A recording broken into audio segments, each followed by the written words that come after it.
downtown LA, I see people that don't look like me all the time, don't have the privileges that I have. And it makes me more passionate about fighting for different communities. And I feel deeply grateful that I have this community. I mean, Ripley Rader would not exist if we didn't have our incredible community that makes the clothes.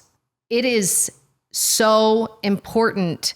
If I can't get all the orders out, And so it's important to value them in the same way.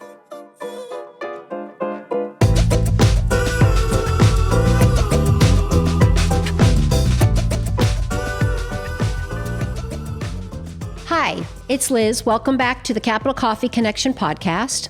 And today I am speaking with Ripley Rader. And I am so excited because while most of the conversations I've been having have been coffee with our political leaders, Democrats, Republicans, diverse, one of the things that I've been thinking about and really starting to engage in is leaders from different fields and leaders in different careers, because I think that at the end of the day, we are all looking for leaders. Many people are leaders and they want to know how to become leaders. And I just think that from this natural, authentic place about heart and humanity, and having conversations that are positive and kind, that we can really learn a lot. And I just want to say thank you so much for being here. I'm really honored, and I am a little bit of a fan. I mean, ditto. It's a mutual admiration society around here, I assure you. Yeah, and I will just introduce you by saying that I was scrolling on Instagram, which I don't do that often. Yeah. And there I see Ripley Rader and I see these amazing pants. And I'm like, oh, I have to have those. I travel. I need to be able to smush things in a luggage and look decent. And then I get them and I'm in my New York area and I see this receipt and I'm like, oh my God, we work in the same building. We do. In LA. We do. And I was like, okay, this was meant to be. And then when I was back in LA, I made sure that I came and visited you. And here we are today. And I just say that as a way of like how I got to know who you are. And most people who are watching this are going to be like, oh, I'm going to start scrolling on Instagram because this outfit I'm wearing. You look great. Is yours. You look great. And I'm not usually pushing anybody's clothing, but thank you. It's really fun to meet you. And I look forward to learning more about you. Thank you. I mean, the company that I'm keeping in this podcast I'm really honored you wanted to chat with me today. It's a real honor to be here and sit with you. So we're going to get started. And one of the things that I was really interested in starting is like, you have had an incredible career. You're doing incredible, but you didn't start this way. And you came from a small town. And I would love to know where you come from, what your childhood was like, and if there were moments that you even imagined or dreamed that you would be doing what you do today, but what it was like to be a little kid growing up in West riding Virginia, horses. Riding horses. And I think there is something about coming from a small town that always grounds you. So no matter where I am in New York or LA or wherever, there's always this grounding nature. So as big as the company gets, I always feel pretty grounded because I come from a small town. I come from a long line of creative women and strong women. And we grew up on the same, talk about a ranch, like same ranch style property, and we had horses, and my grandparents were really close. They were like second parents to us. And even though we lived in a small town, my parents and my grandparents always made it very clear to my sister and I that the world is a small place. Like we can, anywhere you want to go, anything you want to do is absolutely doable. Mm-hmm. And so for example, my hometown did not have a Gap. It still doesn't have one, or any stores like that. That's where the creativity came in. Because then my grandmother was like, well, why don't we make it? And so and my mom was a business owner as well, and artist, business owner, interior designer, and such. And so this idea of monetizing creativity, of taking something that you can't have and making it, I think that was instilled, before I was a teenager. And so because I saw that and we traveled a lot, my mom said that she always wanted her girls to know New York City, and we both ended up going to school there. And I think because I was modeled these actions, I sort of fell right into it, Yeah. And I love that part about being creative, because you didn't have a Gap. You didn't have other stuff. You had to use your brain, and you had a grandmother that taught you how to sew. Yes, when I was like 10. And I just think that that's amazing, because I know from working very young also that gave me a huge backbone to work forward on. Real confidence. Yeah, so, you didn't know how to just scroll on an Instagram. No, Sorry. That's, I feel Nothing very wrong lucky. with that. No, but I feel very lucky in that even now when I feel I'm designing a custom dress right now, and I don't do very much custom right now because the company is so busy, but it gives me life and confidence. I think doing something well as a young person and seeing that it's done well gives a level of confidence that you can't fake that. And so I think like making my clothes. So my parents owned this fabric store. So I would take fabric from their fabric store and make clothes out of them. And there were times where I would get a yard of fabric, make a mini skirt. And my father would go, where's the rest of that fabric? And then I would go to a friend's house and I would sit down on their sofa, and my skirt would be the same fabric as the sofa because it was home interiors fabric. And so I think there's this level. Nothing like blending in. That's it. It's a bad that's joke. the only Sorry. time in my life I've blended in. But I think this idea of creation it was perfect to me because I made it. Because also sewing to me was never something that I wanted to do as a career. It was always something that I did for fun, because I had trained in singing and dancing forever. So I knew I was going to go do the Broadway route and the theater world route. But for sewing to me was my escape. I need a lot of, my mother calls it creative alone time. And I would sit and all day on a Saturday and Sunday and just sew all day and make clothes. Yeah. Beautiful. Yeah. Tell me about school. Did you have a teacher or a mentor or somebody when you were young that, living in a small town, sort of recognized that you had this bigger, I wouldn't say bigger purpose, but this bigger character that was going to do incredible things? Yes. My dance instructor from the time I was 5 years old into 18. And I was dancing, by the time I was 17, I was dancing 5 days a week, about 6 hours a day at least, probably often more. Yeah. He instilled a belief that we belonged beyond my family, of course, who instilled that.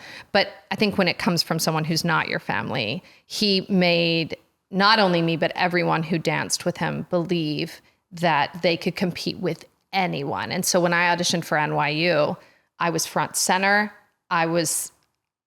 In my mind, the best in the room. I had something to prove differently.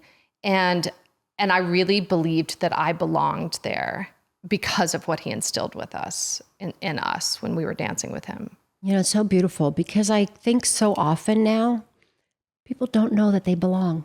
They don't feel that they belong. And they're judging based on, like we talk about, social media and outside things. And here you are, and you didn't have all that, but you had this community, your parents and teachers, and this specific dance teacher who, what was his name? Mr. Rose. Mr. Jerry Rose. Mr. Rose was was his first name to me. But that is that's the beauty. And I think sometimes that's what we are looking for in our life, which are people that see us and give us the power. Yes, and I think we take for granted the wake of goodness that leaves. I think this man in this small town has changed the lives of so many young women that I don't think he'll ever understand. And I think that's a really powerful thing, because we have our insular families, but this man was willing to invest outwardly in his community, in these young women. He molded them in many ways. And I'm definitely a result of that. And so I think it's more powerful than it seems like in the moment. So it has inspired me. I don't have children of my own, so it has inspired me to try to empower and leave a bit of an indelible mark on these young people in my life to go, you deserve to be here. Yeah. Well, I've seen your workspace downtown, and I know that you have a lot of young women specifically that are working for you and with you. And I would love to just kind of talk a little bit about your process, because I think that is first so interesting. And, just to be clear, like what I love about your clothing is that first it's beautiful. Oh, thank you. And it's cool, but it is also very comfortable. And I mean, I know that for me, like I need to be comfortable. I put on an outfit, whether I'm in Washington, D.C., New York, or flying or whatever, and I need to be in that outfit just about all day long. And then I need to know that it's not going to wrinkle in my suitcase. So your clothing has been there for me, and it's amazing. So I'm not here to promote it as people should buy it because it's great. But I have been like, I've bought a few things in the last few months because I have like gone, this is perfect, and what I'm wearing is perfect. Love. But what I also think is so interesting is everyone looks good in it. I've seen people that are larger and smaller, people all look good in it. So I want to understand that, because sometimes when I grew up, people, unless you were a size 2 or 4, you were like size shamed. And you don't do that. You actually are the other side of that. And I'd love to talk about that. But also, you make everything in America. Yes, proudly. Which are, I know this like a lot I'm bringing up, but like, I'd love for you to kind of just give us a few minutes of like where it is, what it is, and why this is important. Well, I think when I realized that I was going to build a business, then I could sort of determine what that looked like for me. And with this fashion company, we always say we're cool girls, but you can sit with us cool girls. For me, hot is hot. I don't care if you're a size 2 or you're a size 18. I don't, that matters nothing to me. I think that if someone doesn't feel and look as fabulous, who has more curves than someone who is more petite, that's the fault of the designer and not the body. And I own that. And when we developed our curve collection, our plus collection, it took me a long time to get the proportions right, because everyone wants to feel strong, hot, sexy, powerful. Yeah. In regards to why I think we exploded the way we did was because women came out of COVID and they wanted to feel chic again, but they weren't willing to sacrifice comfort. And so that I could step in. And I'm not out to make art. I'm out to make clothes that I want to wear and the women in my life wants to wear. People talk about like our development, and my development is calling my best friends and my sister and my mom going, what do we need in our closets? Mm-hmm. Like that's where the development is. And so when I decided that was going to be a pillar of the company, then I decided, okay, that can be a powerful pillar. The next thing was making in America. That's something, a legacy of my grandfather, a value that he had. And now what started as this honoring of my grandfather has become deeply personal to me, because we've worked with the same factories. I mean, and they're all over downtown LA, but for almost 10 years now, we stick with our people. And it's, this is real people, real opportunities. These are the hardest working, smartest, like if I have a question about designing something, I just reach out. They're part of the design community. And I will say, I've been in the business downtown for a long time. And for a long time, people made clothes and then they went offshore.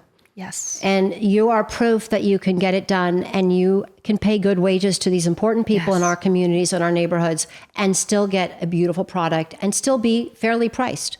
Yes. And then that's the other thing, is that we're able to do this and scale. Everyone would say to me as we were growing the company, when you get big, you're going to go offshore. And we're big. We're objectively big, and we're not going offshore. We're sticking. I mean, it doesn't matter how big we get. I say to our factory owners, like, hire more people. That's what it's about. So I really am grateful for the the dedication to us staying in America. Yeah. Yeah. And downtown LA. It's important. Yeah. It's a beautiful area. More people should come and see it. It's a beautiful area. I know. Area. It's so lovely. I love downtown. There is so much heart downtown LA. I just love it. I love it. I think it is so important to keep talking about made in America, working together in America. And one of the things that I think about this podcast is talking about community. Yes. Because we are very different. The people who are sewing are different than you, different than me, but we're all in this together. And there's so many beautiful relationships that come together, not just that are for the work part, but that are, I see you, we're in this together. Huh. And that is also a beautiful piece that I believe we need to work harder to bring back more and more to our country. Yes. I mean, I think everyone on the whole lives these lives where you stick in your own bubble, your own echo chamber to everyone. And there's not, downtown LA, I see people that don't look like me all the time, don't have the privileges that I have. And it makes me more passionate about fighting for different communities. And I wish that everyone had that. And I feel deeply grateful that I have this community. I mean, we really, because Ripley Rader would not exist if we didn't have our incredible community that makes the clothes. I mean, that it just doesn't. It's the same thing. Like I say in the company, the person who is making the boxes is as important as me designing the clothes. It is so important. If I can't get all the orders out, you know?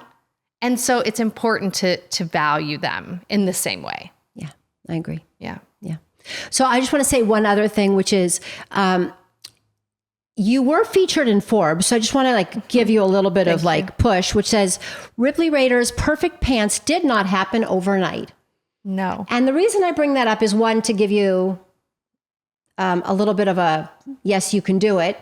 And you did it, but talk about not overnight. You and I have spoken about different generations and some people in younger generations that think it should be easier. We shouldn't have to start at the bottom. This didn't happen overnight. No, Ripley Rader's been in business almost 15 years. But we exploded about 3.5 years ago. And I think, and so now all these amazing things are coming to me and everyone has been saying to me, you absolutely deserve it. And I say, I'm 44 now, and 38-year-old me who was making no money working the same hours I'm working now, just that woman deserves it. More than even now I get to reap the benefits or whatever. But I just think it has made me, though, a house built on rock. And I believe that the time it took to get me there has made me a better leader, has made us a company people want to work with because we've worked out the kinks. It's also more interesting. I say to all the young women who work for me, you want to be interesting at a dinner party in your 40s. That should be your goal. You need a lot of seasons in your life. You need to struggle a lot. Bravery and loneliness are best friends, and you can't have one without the other. And so when my young women are afraid to leap or anything like that, I just, it's the Elizabeth Gilbert thing where you just take the fear, you fold it up, you put it in your back pocket, and you move forward. Beautiful. Talk about your husband and your partnership, because that's also interesting. You guys work together and you live together. We do. We've been together 19 years, I think, married 12. We are incredible partners in life, and we're currently doing a major construction project, which is a further, I think, test. We're redesigning our design projects, our studio, and we have, I think, we delight in each other, so we make each other laugh, which I think is clutch. But also, we respect and trust each other, and so because of that, I actually said to you earlier, he leans on my gut and where I believe things should go, and I lean on his unbelievable expertise in things. Also, I think creativity and art gets acknowledged a lot when you're performing and you're performative, and I get all the applause. Yes. And his creative thinking is the reason we're profitable. His creative thinking is the reason we've been able to stay in America. I see the creative in him, in Ripley Rader as the CFO and head of operations, that could be easily bypassed. But I think because I see it and I respect it, there is just this beautiful mutual respect we have. It's lovely. So what would be the best advice you've ever received and the worst advice you've ever received? Geez, I'll start with the worst. The worst advice I ever received and continue to receive, and I think women receive this a lot more than men, but is to look for outside help to do anything. Make a website. You need a designer. No, you don't. The first 10 years of our company, I did a Shopify template. I ran it. We were getting 1 million views a month on it or something. And even now I'm still the one. We now have a team behind us, Right. but you do not have to look out. You do not need to hire someone to do something that you can teach yourself. Now, I do all the photography for our company. I've always enjoyed cameras, but I didn't know what I was doing. I taught myself how to do it. If you have radical faith in your capabilities of learning how to do something, then you have saved money to put the capital back into your business to grow it. Right. That's it. And you And you failed a lot. And that's, failure is learning. I'm a huge fan of failure. I'm a big failure so that I can be successful. I've definitely failed more than I've succeeded. Yeah. And I've learned a lot from that. Yeah. So that was the worst piece of advice. The best piece of advice actually is my friend Kate Sinclair, who's been my mentor forever in my company and my life. She said to me, Ripley, there are a lot of people out there doing themselves very well. Don't be them, be you. And I loved it. It's on my board in our every collection. It's the face of how we design. I love that. Yeah, it's great. Be you. Yeah, just be you. And know that that's enough. Like, your point of view is what got you here. So why question that? There's no reason to. Yeah. And so what would you tell somebody right now who thought, okay, I want to be doing what Ripley Rader is doing? What would you tell them they need to start doing? Like, what would your advice be? An overall advice. Well, if they want to be a fashion designer, they need to learn to sew. They have to sew. I'm really big on this. That's the biggest thing for fashion. People in fashion that do not sew make me crazy, because I'm like, how do you know how fabric drapes or, anything like that? What I would tell people if they wanted to start a business is to do it, and then to never have shame in being small. And celebrate the fact that you're tiny. When people will say, oh, it's just this little thing, I'm like, absolutely not. Absolutely not. We were small before we were big, but so many people are so scared of what it feels like to be the little fish that they never do it. And then they never, ever can launch. Yes. Ben always says, try enough to at least fail. Do it. Yeah, but I can't, getting fear in the way of being small. I'd wear that and compared to other companies, I'm still small. I was just at a dinner with them at Meta, and it was just this huge, huge companies all around me. And I just looked around and I was like, I'm proud to be the size I am, because what I'm standing on is rock. The fact that we have not sacrificed our values in giving money back to the community, making in America. We have we're in our office, we have a happy work environment. Yes, you do. All of that if I never become, the Gap or whatever, I am fine with that. I love it. Talk before we go into my rapid questions, a little bit about your passion project. Oh, my Younger But Wiser. Yeah. Yeah. So my camp and my podcast. So I have a podcast where I interview teen girls about their wisdom. It's called Younger But Wiser. And I think I named it that because I believe when you a woman in this world, we have to develop an armor. And that's another reason that I like Ripley Rader clothes. They feel like armor to me.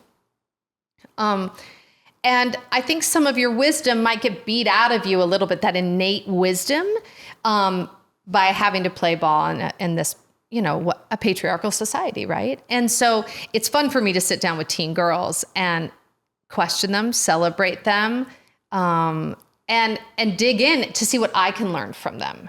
And because I don't have my own children, I'm very much auntie vibes. So they open up to me beautifully. And it all started as a camp, which happened to be a COVID casualty. However, what came from that was this podcast. And now I get to set the stage for these young women and give them voices. And hopefully that will grow and grow. But passion projects are interesting because you love them so much, but you can't do everything at the same time. And Ripley Rader exploded the same time. And so now I am just at a point where I have a big enough team to get back to it. And everyone on my team is very passionate about this as well. So they're all on board as well, which is cool. Yeah. And you have so many young people. So even though they're young, you're actually working with younger. And I always think to start with high school students and to give them that strength, it gives them a clearer path when they get to college or when they get to a trade school or when they get to a career, than just to say, okay, high school's over, now go. Yes. That's a scary feeling. Yes. I still remember graduating high school, and it was like in a million years ago, going, now what? Everything else was programmed, and now I got to go figure this out. Mm-hmm. Yeah, and the questions that come up are surprising, I think. Who am I in this world? Who do I get to be in this world? Yeah. It's scary. It's so much easier being 44. I just feel like it's so much easier. I don't have those questions anymore. Well, I think that's what we were talking about before. Like, you impart as much as you can so that a young woman in her late teens, early 20s may not have to wait till 40 to learn it. That's my goal when I talk with younger people, mentoring male and female, but specifically women. Don't wait until you're in your 30s, 40s, or 50s. Mm-hmm. If you can listen a little bit and learn and understand, you're not the first, but these are some things to think about, because to wait till you're 40 or 50 and to get your own voice, that's so long. It's so long. It's too long. Yes, I want women screaming from the time they're a teenager. Yeah. Yeah. It's wonderful. Okay, so now we're going to get to know Ripley, like favorite things and speed. Okay. Speed I love questions, like rapid great. questions. Okay, great. Favorite sound? Laughter. Favorite color? Black. Okay. Favorite smell? Peony. Wow, that's a good one. Favorite word? Succulent. Why succulent? I just love it so much. I think it encapsulates so many women in my life and experiences I've had. It was also introduced to me by a author named Sark, who I read her work at 12, and it changed my entire life and the way I thought about things. And so it's a weighty word for me. It is. Okay, I'm going to think about that one. It's more. A great one. Yeah, thank you for sharing. She has a beautiful book called Succulent Wild Woman, and it's a beautiful, beautiful book that I gift. I actually have it in my office, and you know how I gave you a book of poetry that I love? It's beautiful. I tend to give out books. I love to read, so I give out. I like that. Yeah. Okay. Who is your biggest cheerleader? Jeez, I mean, my mother, but I am not short on cheerleaders. That's beautiful. Yeah, I am extraordinarily blessed with cheerleaders. Yes. Yeah. And have always been blessed with cheerleaders. That's why when I sense that someone might not have that, I feel obligated, deeply obligated to be that for someone else. I love that. Favorite meal? Oh, man. Okay, so anyone who knows me would say it would be a Caesar salad, French fries, and a glass of Sauvignon Blanc, maybe, or a martini. Sounds perfect. It's what I have. It's my go-to. It's your comfort food. It's your healthy food, and it's the relaxing food drink. Yeah, exactly. I used to drink more wine, and now I drink less wine, and I'll drink a martini, instead. But yes, that would be my last meal, I think.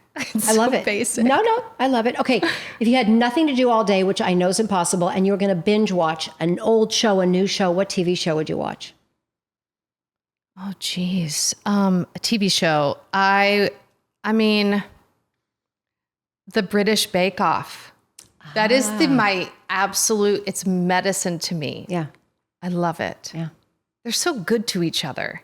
They support each other even in competition. I just love, it's like my favorite. And I love food. So both, it works out. That's great. Do you have a favorite music? I mean, yes, I love musical theater. And so, I mean, I listen to a lot of beautiful music, of course, but musical theater brings me back to me. It's my essence. So I tend to go, like when I'm stressed, I was speaking on a panel the other day and driving there, my husband was driving and I just leaned back and I listened to the Hamilton soundtrack and I just was like, okay, I'm calm. We can do this, So, is there one song in particular that you'd like to sing for us from the Hamilton? I won't sing anything. My dear friend is Renee Lee Goldsberry, though, who's on the soundtrack, and anything she touches is always incredible. But that show is genius, so I'll listen to it over and over and over again. Beautiful. And do you have time to work out?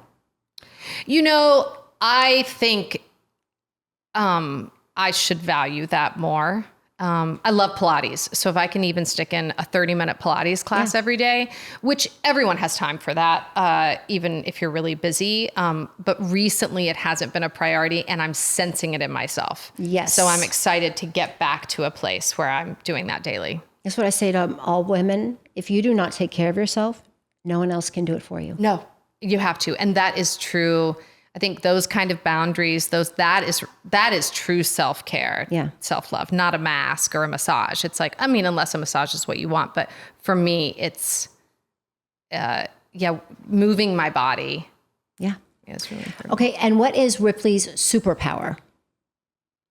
I believe that I can make women or people in my life feel like they can conquer the world. I'm like your biggest hype person. My superpower is hype. That's a great one.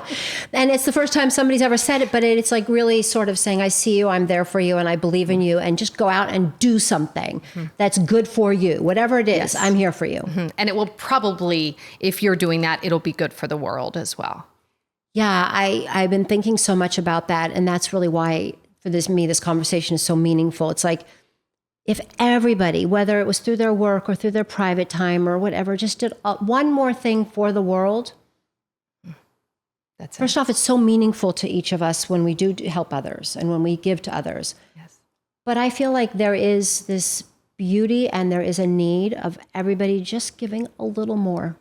Yeah. And I think it's that thing with being small. Everybody thinks that you have to do something really massive. Yeah. And I think being proud of micro goodnesses, micro goodness to your community, to your people. And then it'll open the door for larger things, of course. But I think that's it. I think the desire for serving beyond yourself has to drive you. And I think if that were a focus culturally, we would be in a different place. Yeah, and I will say this, if somebody listens to 30 minutes of the Capital Coffee Connection podcast with you or with a political leader, you leave uplifted. It kind of goes back to the Hamilton. We spend so much time listening to news and hearing bad things. And if you hear it at 8 a.m. and it's ruined your day, literally 8 o'clock the next morning, there's something else. But if you listen to this podcast and others that make you feel good and uplifting or do something special, I think that we would all feel better. Yeah, and then you do better. I mean, I think that's the thing. I think that's what I was saying, how much I love this podcast because it feels so personal and tender. And that makes you then, it's the whole thing with if you have radical self-acceptance and then you show that to other people as well. And a podcast like this, you listen to it and you go, oh my gosh, they're just human and they appreciate the simple things in life. Yeah. And it's a connection moment. And I think that we're really afraid of that moment. And these sort of uplifting conversations, I think will feed, it can't help but feed the rest of your life. Yeah, I agree. Yeah. My last question, we've talked a lot about it in different ways, but it's about joy. So what is joy to you and what brings you joy? And if you are joyful, if Ripley is joyful, how do you share that joy? Geez, I love joy and I love ridiculousness. It's also good to laugh a lot. Yeah, we laugh a lot, but joy, deep joy. I think joy for me inhabits a buoyancy in my life, a lightness, an openness, and a presence. Yeah. I think that's deep joy for me. And when I'm joyful, I feel like I create space in my world to bring more people into it. And then I hope that because when I'm not joyful, my world feels very small. And when I'm joyful, it just expands. It's expansive. And so that, I hope that joy is contagious. And it often is. I mean, when someone else is joyful, I mean, it's like hearing someone laugh and then you laugh. Like it's just that's the way it is.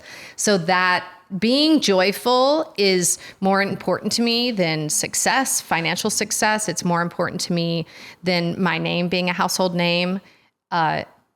Joy and presence is the thing that is currently driving me. Yeah. Well, I don't say this lightly. This has been very joyful. And for me too.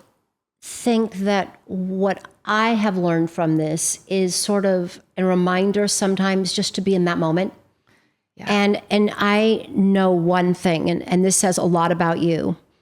You know, you look at women and you see women as being beautiful, whether they are a certain size, a larger size, a shorter size. And I think that is not only so important that we see women and they are beautiful for who they are.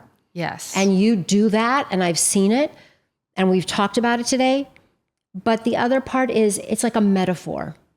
And it really goes down to how do we see people? And you see a lot of people, and a lot of people are hiding behind a screen and they're not seeing people. And you see people and you honor them, and you also give them something to wear and something to feel.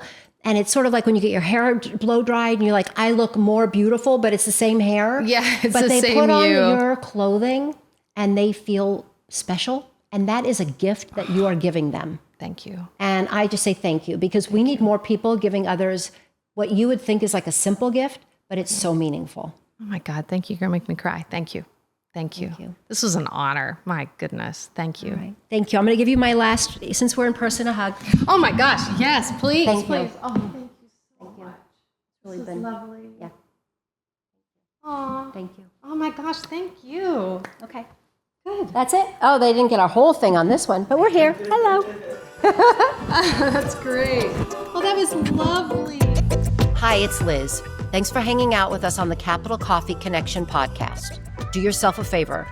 Turn off the doom scroll. Shut down the noise. And remember, there's still a lot of good stuff out there. People are kind and joy is real. Don't miss it. Share this episode with somebody who could use a reminder. Have a beautiful week. And don't forget to subscribe to the Capital Coffee Connection podcast right now. Ciao.